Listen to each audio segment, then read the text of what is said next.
Silver Springs is Florida's original tourist attraction. It's a really unique spot to visit in Florida because it's been around for 100 years. So, we're back. This time we're at Silver Spring, but today's video is going to be a little different. Because today we're answering some of your most asked questions along our detour. We think that we owe you all an explanation about where the heck we have been and what we've been up to, because it's been almost, what, 2 months since our last YouTube video, so we're spilling it all today. And along the way, we'll be kayaking through one of Florida's oldest parks. There will be gators, manatees, and lots of turtles. And who knows what else we'll find. Let's start with the basics. Admission into Florida's oldest tourist attraction only cost us $4, but online it says $8 per vehicle, so maybe we just got lucky. There's also some history behind why there are wild monkeys here and the issues that come with that, but we'll talk about that later in the video. You can go as far down the river. The best way to explore the springs is from the water. That is where we'll start. So we rented a tandem kayak. It cost us $75 for the whole day, and I'm gonna hold the camera while Sarah does all the work.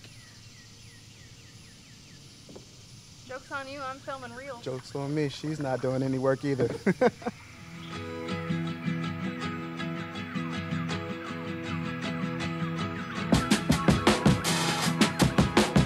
This has to be the most turtles that we've seen in any of our adventures so far.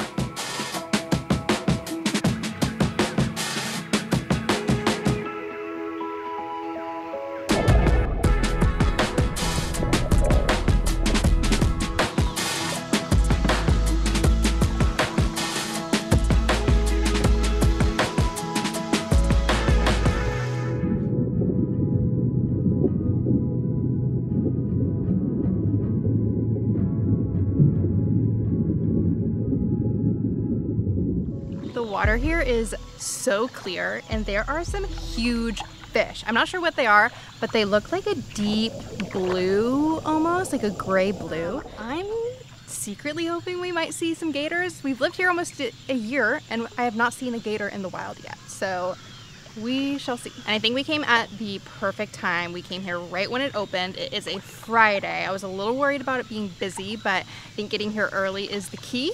And it's like a great temperature right now. There's actually a lot of tree coverage on the spring, so I don't feel a lot of direct sunlight, which is really nice for my pale ginger skin. A little background on the springs. Silver Springs is located in Ocala, and it's almost as central Florida as you can get. Back sometime in the 1880s, a fellow named Hullum Jones put a plane of glass on the bottom of a rowboat and charged passengers 5 cents to ferry them across the waters of Silver Spring. Since then, glass bottom tours have been offered at the park. The springs not only brought in tourists, but Hollywood as well. Creature from the Black Lagoon, Moonraker, Rebel Without a Cause, and many of the old Tarzan movies were filmed here. All right, so first question is one we should probably answer right off the bat, and that is, where have we been and where's the content been?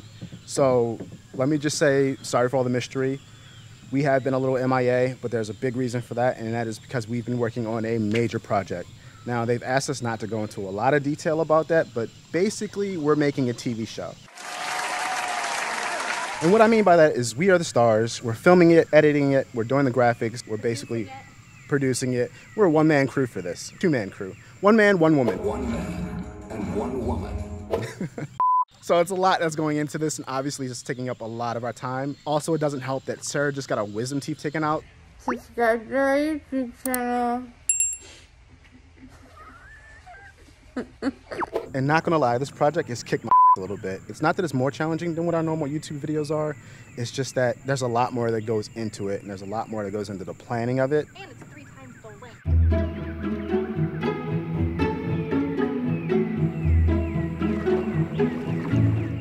Oh, like a family. The nature sounds out here are absolutely incredible. Oh my gosh, look, a manatee.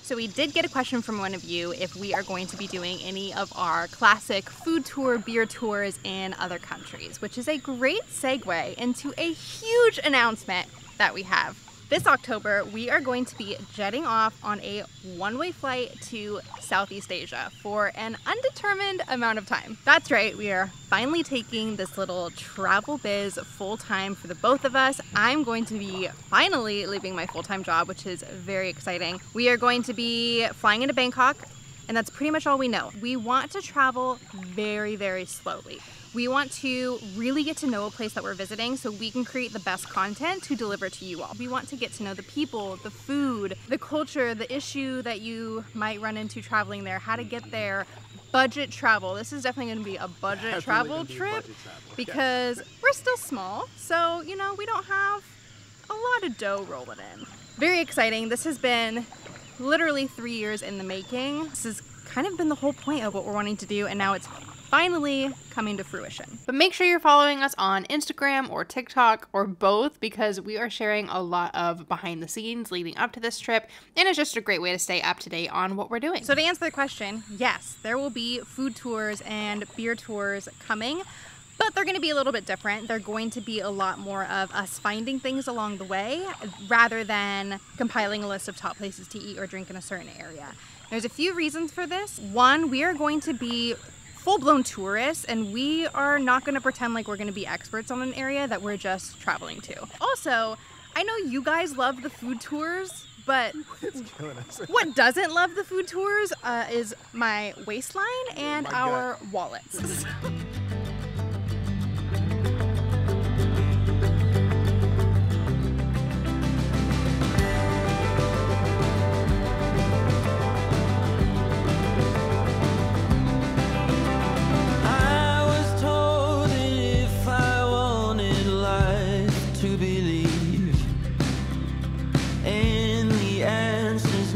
Another question we got was, what are some lesser known travel destinations that we'd recommend? I'm gonna take this and spin it a little bit into what I think are underrated destinations. Devil's Den, the Channels, Grayson Highlands is another good one, even though we didn't have great weather conditions.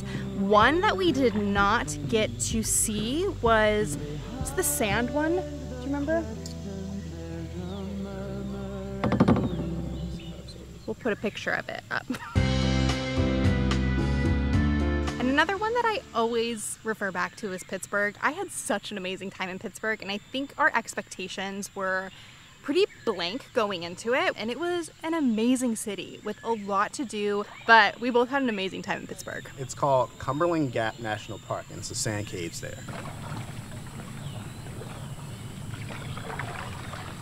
And then as far as future lesser known locations, I can't tell you because there's going to be so many places that we just happen upon. The beauty with not planning out this trip fully is that we have full freedom of our schedule and our route and itinerary. So there's going to be a lot of really great hidden gem content.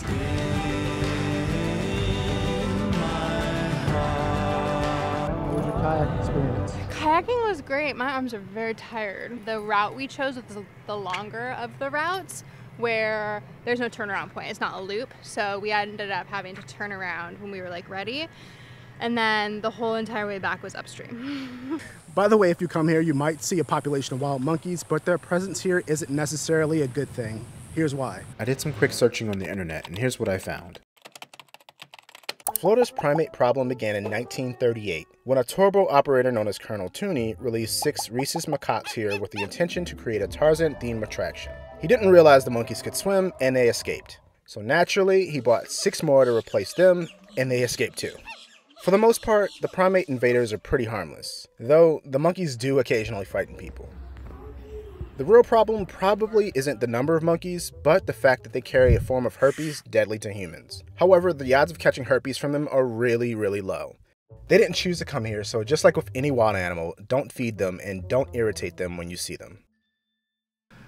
So one question I got asked is, what is our editing process like? What program do we use? Did I take classes for it? And how long have I been doing this? And pretty much how long the editing process is from start to finish. It's a lot of different questions. I use DaVinci Resolve. I started out on Premiere Pro. I've been on Premiere Pro for about 8 years, and then I switched to DaVinci Resolve for like the last 2 years. Absolutely love it. It's the best program, I think. I also like to use After Effects for a lot of the features you see in our videos. It's a long process because usually if I was just editing the video itself, it'd probably take like 8 hours or so, but then I find a special effect I want to put in the video, like maybe like a Vox style animation, and then that'll take me another 2 hours just to figure that out, learn how to do it, and then recreate it. But if I can brag on him for a second, I feel like that's why our videos have gotten so good, because he really has a passion for this and can spend multiple hours and days even like learning new techniques off of other creators. So if you're just starting out and you are not great yet, but you have the passion for it, keep working because you will get there. So while we're on the subject of scripting the video start to finish and announcing international travel and me quitting my full-time job, a new adventure that we are going to be starting is launching a Patreon. Ta-da! Which is gonna be really great. We're gonna have a lot of different tiers. There'll be like a super low level, like $1 to $2 tier, just to like help keep us on the road. There'll be some small perks with that. But then there'll be higher tiers. But we want to hear from you. If there's any sort of like digital product that we can make that you would be interested in that would get you to subscribe to our Patreon, definitely let us know in the comments. We have a lot of ideas. I'm looking forward to creating a lot more like frequent videos of like goofs and bloopers and shit that hits the fan, and just really kind of raw, unfiltered videos that will come even more frequently than our very professional YouTube videos that Tony edits. So we're gonna cut our trip short and mosey on out of here because there's a storm coming. Are you in the back seat? Can't get in the front. It's lean back, gangstering. Keep your day job. Like that? Yeah, that's good. Now wave.